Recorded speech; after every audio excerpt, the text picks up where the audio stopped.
forgot my little watch, but here we go. We'll see what we can do. A lot of this was covered in the chapter on igneous rocks, and your chapter itself in the textbook is really skippy, leaving out a lot of big things. So I will add on a little bit more, but we'll leave out certain things like volcanic necks, dikes, things like that, because they've already been covered. A map of volcanoes. They don't occur just anywhere. They occur in special places. Any place where there's a decrease in pressure. Well, first you have to have magma. Magma forms anywhere there's a decrease in pressure, which allows the molecules to go from solid back to a liquid form. Anywhere where there's an increase in temperature, where the liquid mantle can come up through the crust. Sorry, I should say the plastic mantle. The liquid outer core comes up through the crust. Or where there's an increase in water. Think of a subduction zone where oceanic crust with its constituent water is being taken back down, lowering the melting point. Here are convergent boundaries. In this case, an ocean plate is hitting a continental plate. The ocean plate is going underneath, subducting, taking with it water-rich rock, which has a lower melting point. The friction melts the mantle, or melts the rock, creating magma, and in this case, composite volcanoes, and we'll talk about composite volcanoes in a while. Here, continental crust is hitting continental crust and you get mountains. Not so many real volcanoes. But here, oceanic crust is hitting oceanic crust. One of them subducts, and instead of getting mountains forming here, you get, well, an island arc, which essentially is a mountain range of composite volcanoes. Just that you don't have a continent in the way. This is the same thing. Rock containing water subducts, has a lower melting point. Like a lava lamp, the magma rises, creates a volcano. Think of the western coast of the United States. Mount Shasta, Mount Lassen, Mount Bachelor, Mount St. Helens, all the way up into Alaska through British Columbia, and then all the way down the Aleutian Islands. All composite volcanoes. In fact, this kind of thing goes on all the way through Mexico, Central America, and down into the Andes, all along the west coast of both North and South America. Here's an example. Alaska's Mount Augustine, 1986, creating layer after layer, a composite of eruption flows. There's your subduction boundary again. Here's a cartoon version. Now, by the way, notice the real slope of the volcano, much less than 45 degrees. The child's drawing of a volcano is always this way. But the idea is right. The details are wrong. When you have ocean crust subducting under ocean crust, you get a trench and you get a whole series of volcanoes. This little island where I used to live, Tutuila, all volcanic. All these volcanic. All these guys, volcanic. And one more place where volcanoes form, divergent boundaries. Down the middle of the Atlantic Ocean, the Indian Ocean, where the ocean floor, young basalt rock, is splitting apart, you're getting volcanoes. For example, Iceland, nothing more than a whole series of volcanoes where this ridge along the Rift Valley rises above the level of the ocean. Here is a sample crater in Iceland. I'm not sure what all these things are. I wonder if they're trails, and if so, I would like to be hiking there. One neat thing about volcanoes, either on hot spots or divergent boundaries, you can use the heat to create electricity. Steam escaping from the volcanoes naturally can be used to drive a turbine, which creates free electricity. This is mostly steam. It may smell like sulfur or chlorine because that's what comes out of the volcanoes. I'll show you that in a while.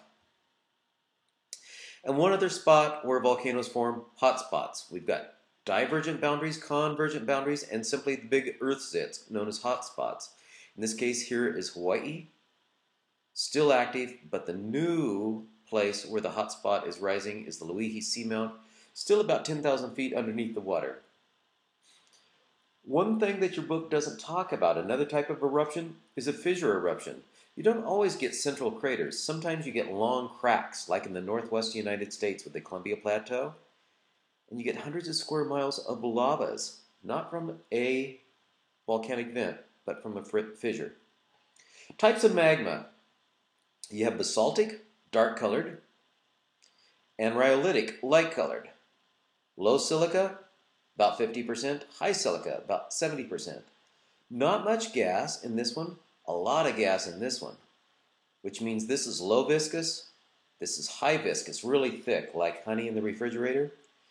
Because this is low viscosity and not a lot of gas, it's pretty peaceful. You can stand there and watch this stuff many times. You don't want to stand there and watch these type of things. The Yellowstone caldera, when it exploded many thousands of years ago, not good to be around. This has the highest melting point, which is weird. This has the lowest melting point, but because it contains the gases, it is expensive. These tend to occur at rift valleys like the Azores, the Canary Islands, Iceland, or on oceanic hotspots. This occurs along subduction boundaries, and this, continental hotspots. Two types of lava. We've talked about this before. Here's the ropey, smooth kind, pvONLINE, and this is And when this is solidifying and the lava is flowing, it really does make a clinker type of sound, so this also is called clinker. When I was a park ranger on Volcanoes National Park in Hawaii, I had an elderly visitor who went to try and walk across some of this stuff after it was cooled, not while it was hot. And he fell. This stuff is really sharp. In many cases, it's close to being like glass. So don't fall on it. Poor guy was cut up. I had to patch him up, send him into the hospital in Hilo. Ooh. And crazily enough, Hawaii Volcanoes National Park has a marathon which runs through the bottom of the caldera near some of the volcanoes and then back around to the top of the volcano house. 26 miles, 385 yards. And for some reason, they run through an field. And every year, people come back pretty badly cut up. Falling on this isn't so bad, unless, of course, it's still molten.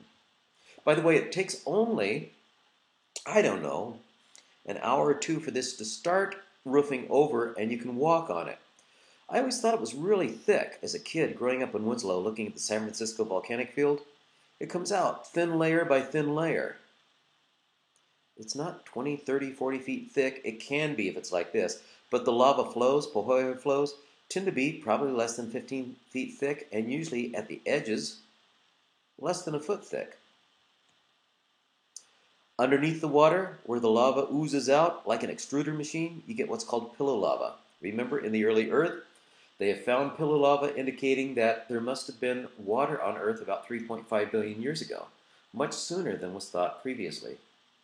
Oh, this picture is so good we got to see it again. Now, pyroclastic materials, things that are shot out of a volcano. We can classify them from really fine to really big. Ash. This is what got into the lungs of the animals around Mount St. Helens back in 1980, and they suffocated on this stuff. You can still go up there today and buy little containers of the ash. This comes out of rhyolitic and andesitic volcanoes. It doesn't come out of volcanoes like Hawaii. Lapilli, also known as cinders, from 2 to 64 millimeters across. This is what we used to use in our barbecues. People still use this in their yards. And things that get shot out of the volcano, if they're liquid when they're shot out, they're called bombs because they will solidify in the air. If they're already cooled when they get shot out, they're called blocks. You do not want to catch these. And even a quiet volcano like Kilauea can shoot these out. A couple of years ago at Halemaumau crater, which is inside the Kilauea caldera, some huge blocks were shot out. Thankfully, the Park Service had shut off the area, and when they went back, large things had landed where people used to stand. Something not covered in your book. This is limu o Pele, Pele's hair. When the pvONLINE is flowing and the wind is blowing across it, the olivine sometimes gets stretched out into these long fibers, which the Hawaiians called the hair of Pele. It's really kind of cool. Something else your book doesn't talk about. The ash from a volcano can gather down a valley, go very quickly down the valley, 90, 100 miles an hour, be extremely hot, and cover up entire villages. In the case of Armero, Colombia, below Nevada de Ruiz volcano in 1985, 23,000 people were killed, being buried. Some of the people stayed alive for 3 days, trying to be dug out. The last one that they were trying to get dug out, they pulled her out, and she had a heart attack. If you look on the web, there are pictures of this, but it's too sad to show you here. Not good. So don't live below a volcano in a valley. People were warned not to put the village there and to evacuate. Nothing happened. Sometimes lahar flows bring little pebbles down with them. Yes, that's a person. Volcanic hazards. Now, if you get caught by lava, I don't know how to put this politely, you're probably pretty dumb. You can watch lava running towards you. However, escaping a lahar flow or an ash flow, that is another matter. These can go for hundreds or thousands of miles. They create acid rain. They create really fast pyroclastic flows. You can have a dome collapse, which sends explosions out.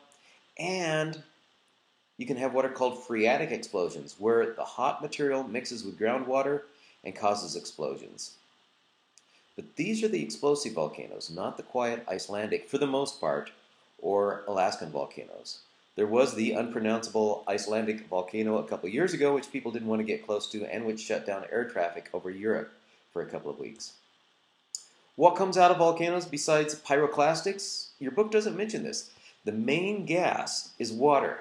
Now notice at a convergent plate, where you have one plate going underneath another, it's the highest percentage of water. At a hot spot, the lowest percentage of water.